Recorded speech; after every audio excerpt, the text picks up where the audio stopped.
Day 676 being Christopher Cruz. It's 3:47 a.m. and I'm on my way home.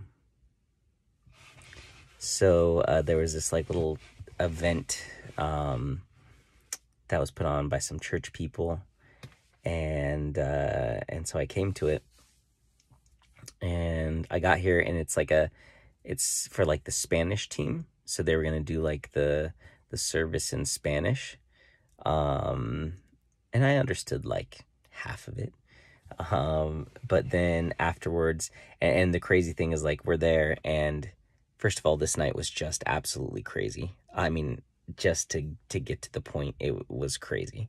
So stay tuned. But the person that spoke was this 16-year-old kid from Guatemala, who I'd met before. And he started speaking, he stood up, and I'm like, wow. Like, he is going to speak on so many stages around the world and lead people back to God. Like, his passion and his intensity. And I'm like, I can't believe this kid is 16. It was amazing. And so I'm just sitting there, only understanding half of what he's saying, just in awe, and just like, wow, look at what God can do to a 16-year-old. And that was so powerful. And it was interesting because I was so happy for him. Which is strange because, if I'm being honest, the old me would be jealous of him. It would be like, what the heck, blah, blah, blah, blah, blah.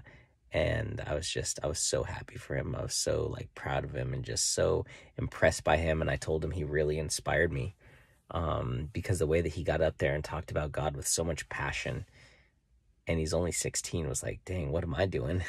So it was awesome. And then we played basketball. And then one of my friends, she wanted to like sit down and talk about, what did she want to talk about? I don't know. She just had some questions. And then I started telling her like kind of my story, and she hadn't known that. And so I'm telling her my story, and there's this group, the other people that were there, they were sitting in a circle, like off to the side. And she's like, you guys got to come hear this, like, come hear his testimony. And I was like, oh no. It's like, I don't want to, it's so crazy. I'm meant to be in the spotlight, and I like being in the spotlight, but I hate being in the spotlight. But once I get in the spotlight, I'm good. But it's getting in the spotlight, that's the part for me that I feel uncomfortable. I don't want to be the center of attention. And my sheep doesn't want to be the center of attention. And so I just start telling my story, and told my story, and then all of that. And then God just went to town. And like my friend, like coaching her on her relationship with her husband, and just like dropped some bombs about stuff. And she took it really well. And it was just like, and it was like the Holy Spirit speaking through me. And then there was this other couple there, and they were so nice, super knowledgeable about the Bible and all this kind of stuff. And, we're just all having this really awesome, amazing conversation. And then God gives me this message for them. And the message is, if you could let go of being right, you will come closer to God. And I heard that message, and I was like, nah, not gonna say it. Sorry, God. Not gonna happen. I don't know these people well enough. I do not want to offend them. That could be very offensive. That could be taken the wrong way. Not gonna do it. And I literally sat there for 20 minutes not saying anything about it, and just having an argument in my head. Like, no. Or I'll tell them in private, or I'll message it to them. I'll get their numbers and I'll message them. Or, no, God, I can't, there's no way. But I felt this conviction, like I had to tell them. And then one of the people asked me, like, you all right? And one person's like, he's tired. And another person was like, no, he's got something to say. And I'm like, I do have something to say, but I don't want to say it. I don't want to offend anyone. And I looked at them and I said, can I give you guys a message? And then I said, the message that God just dropped into my being, which was, if you could let go of being right, you'll come closer to God. And that started a conversation. Like, what? And God spoke through me so powerfully, it was crazy. The things that were said in that conversation that I had no idea of what I was talking about were just about them and what they're here to do. And it's like, at some point, I saw the lady open up. I saw it hit her. And then the guy was still resistant, super like cool and chill and respectful, but still like not wanting to hear it completely, still fighting it, still like, ah. And then she started saying, actually, no, I see that in you. I see what he's saying. And then everyone started to see it. And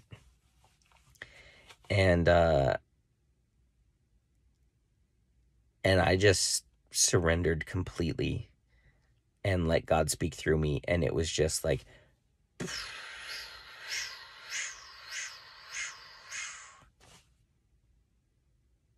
and everyone there was just like, what is going on? And it was so powerful. It was so powerful.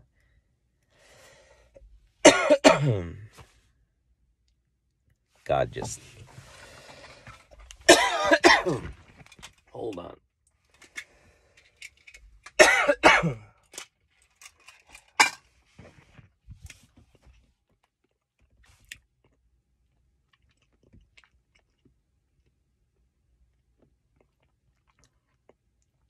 My throat is so dry from so much talking.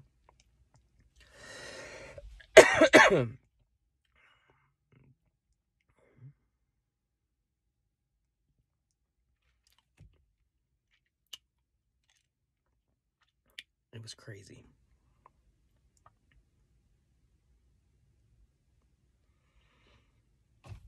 And then I saw his heart open up. And I was talking to them about so many different things. But about being right, about protecting themselves. And the last message that God gave me is, you need to go back into your hearts. You don't want to. You've been hurt. You've been betrayed. And you don't want to go back down there. So you come up and you're living in your head. And you've sealed off the door to the basement. And you don't want to go down there because you're scared. But it's time for you guys to go down there. This time you're not going alone. You need to go down there knowing that God is beside you. And he's going to face everything that you don't want to face. And God was just giving me message after message. And like the lady, she said, I know I'm here.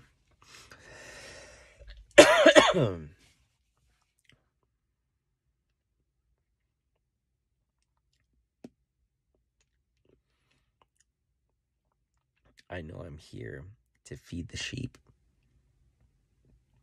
And immediately God sent me this message to give to her, which was, you're here to feed the sheep, but make sure you don't feed them the wrong food. Because you are feeding from your head, not from your heart. You're feeding from being right, not from the truth. So there was stuff like that was said that was just... I mean, I don't remember most of the things that were said because it was not coming from me. That was 100% God. And it was crazy. We were all experiencing God speaking to us. It was amazing. It was divine. It was just like... And all I did is I just sat there and I let the words come out of my mouth, and I would just go on these... And I'm just like, where is this coming from? I don't know this. How do I... And it was just the Holy Spirit, and it was incredible. Hold on. I'm gonna have to have some gum and a mint to get my throat from being dry. The enemy doesn't want me to talk about this. It's attacking my throat.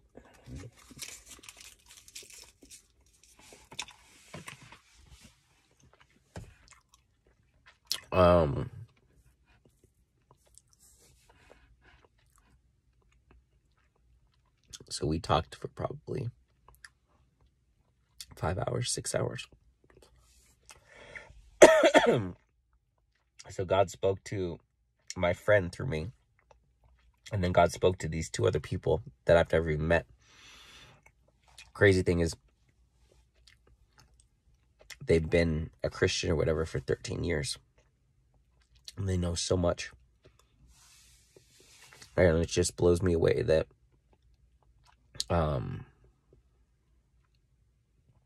God can still use me to impact those people. And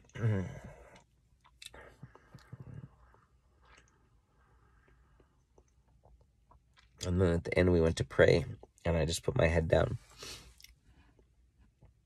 And I've never felt so present before in my entire life. And I've done some deep meditations. I did Vipassana. That's 12 hours of meditation a day, 10 days in a row without speaking, silence the entire time you're there. Like, I've gotten into some deep meditations, but even coming out of those, I've never felt as present as I did in that moment. And it was pure peace, and it was being in awe of what just happened and how God just used me. And they mentioned that he's a baby Christian. And I was like, I'm actually not. I've been walking with God my entire life. I just didn't call it Christian. And I was like, that was a good realization for me. Like, I'm not new to this. I've been living this my whole life. I just didn't label it. And I wasn't reading the Bible. And that was like, whoa, for me. But I sat there so present, looking at the ground. Just in absolute peace. And this knowing that this is what I'm here to do. Now just imagine if that was in front of 20,000 people. But it's like, I don't need to worry about how much I know the Bible, because that was actually, I was quoting the Bible. And what's crazy is the little paragraph that I read today that I did a video on, I actually pulled that out on my phone and I read it there, and it was perfectly relevant. And that's what caused my friend to have such a big breakthrough. It was crazy. I would say more, but my throat's so dry I can't say very many words without it making me cough, which is good. It's all good.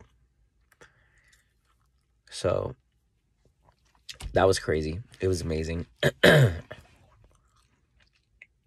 then we prayed, and one of the ladies thanked me for my boldness, and it immediately hit me what my friend said on that call a few days ago, that Chris, the message God has been giving me to you is you need to speak boldly about God. And that's what I just did. I spoke so boldly, and what's crazy is I'm surrounded by believers. They had been believers for 13 years. The other people, probably 20 years, 30 years, some 40 years.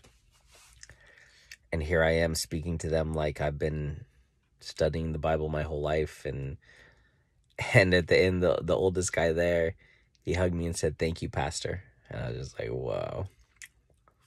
Nah. That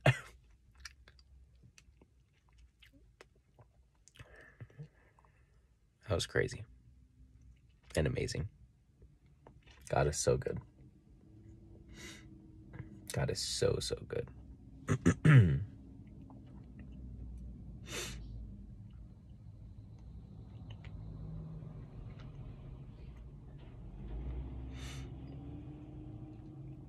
Wow. I just feel at peace. And these days that I'm taking off are so incredibly important. I can feel how important they are. I can feel the impact they're having. It's allowing me to have time with myself and time with God, and it's opening me up so much more. Like, I have to take next week off from church, and I need to have a full 10 days of me and God. I have to.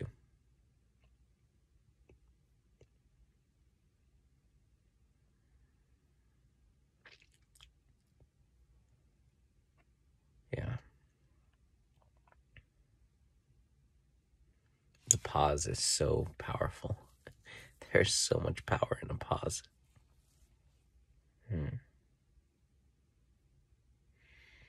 All right, it's 4 o'clock. I gotta go home.